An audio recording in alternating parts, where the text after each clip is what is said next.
I don't believe my neighbors here in Jacksonville, my hometown since birth, have any idea how much trouble they are in, all of us in America are in.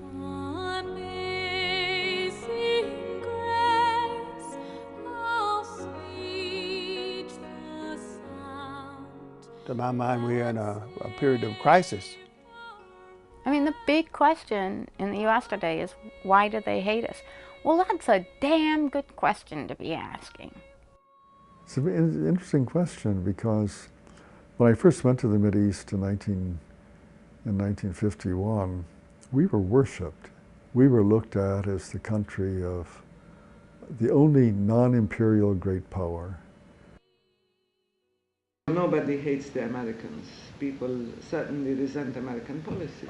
We're in a deep hole because we're so heavily biased in favor of Israel, and the whole world knows it, and they're astounded by it. They can't comprehend why America, with its great cherished traditions, would close its eyes to the dreadful punishment that we have enabled Israel to inflict on virtually defenseless people.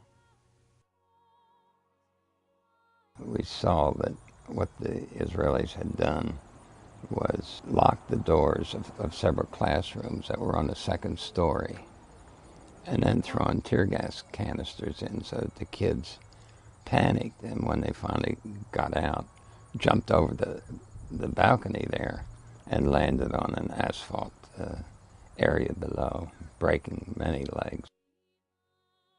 Anybody who's lived any amount of time in the Middle East begins to see the other side of it, I think. I was arrested 9 times, so I have been repeatedly arrested and harassed. The first time I was arrested, I was 15 years old. The norm was physical torture. I mean, you get physically tortured until you faint, and then they will splash water in your face and start again. And that Israel calls moderate physical pressure. To me, it didn't look as moderate.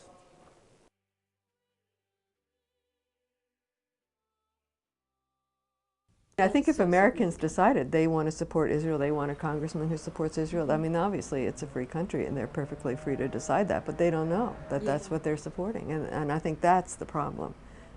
Israel and the lobby, or Israel through the lobby, are really running our policies. In fact, it's worse now than it's ever been before.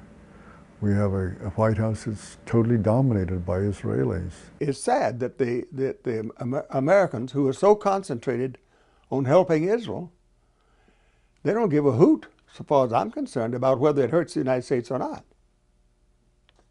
Israel and her present policies and the Sharon policies are undermining American security. They're undermining American policy.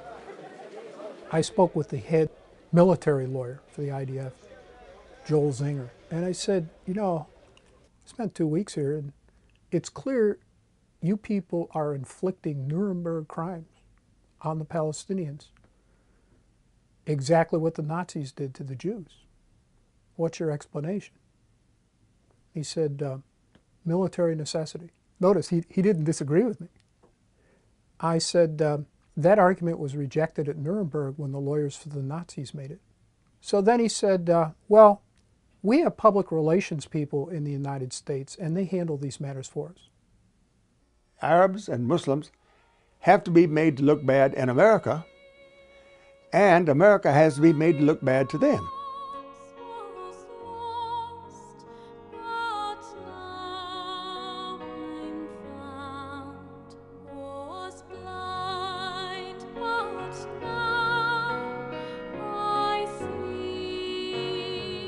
It is not too difficult to understand that bad things are going to happen to Israel, which I do not wish to see. Bad things are going to happen to the Palestinians. I don't want to see that either. And bad things are going to happen to the Americans, and that, above all, is what I wish to avoid seeing.